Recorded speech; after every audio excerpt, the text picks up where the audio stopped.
আজ শনিবার 19 জুলাই রাজধানীর ঐতিহাসিক সোহরাওয়ার্দী উদ্যানে বাংলাদেশ জামাতে ইসলামীর জাতীয় মহাসমাবেশ অনুষ্ঠিত হচ্ছে। দুপুর 2টায় মূল অনুষ্ঠান শুরু হওয়ার কথা থাকলেও ফজরের নামাজের পরপরই সভাস্থল পূর্ণ হয়ে যায় দলটির নেতাকর্মীতে।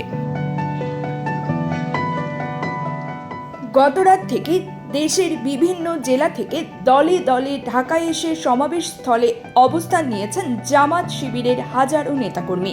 কুমিল্লা, ঝালকাঠি, পঞ্চগড় সহ দূর দূরান্ত থেকে আগতরা নির্ধারিত নির্দেশনা মেনে শৃঙ্খলিতভাবে সমাবেশে অংশ নিচ্ছেন। সুপ্রিম কোর্টের আইনজীবী অ্যাডভোকেট তারিকুল ইসলাম বলেন, ঝালকাঠি থেকে হাজারো নেতাকর্মী এসেছেন লঞ্চে।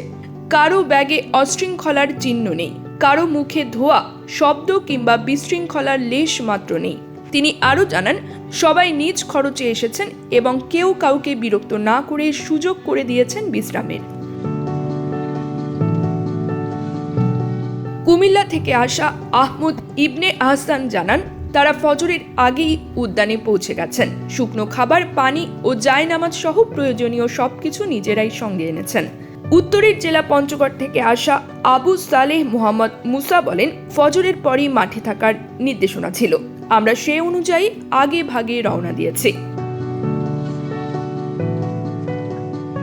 জানানো হয়েছে, মহাসমাবেশে সভাপতিত্ব করবেন জামাতের আমির ডাক্তার শফিকুর রহমান। পিআর পদ্ধতিতে নির্বাচন, লেভেল প্লেইং ফিল্ড, বিচার ও রাজনৈতিক সংস্কার সহ গুরুত্বপূর্ণ কিছু দাবি উত্থাপন করা হবে সমাবেশে। সমাবেশ স্থলে জামাত নিজ ব্যবস্থাপনায় ওযু, নামাজ, মেডিকেল ও নিরাপত্তা ব্যবস্থাও করেছে। সব রাজনৈতিক দলকে আমন্ত্রণ জানানো হয়েছে এই সমাবেশে অংশ নিতে।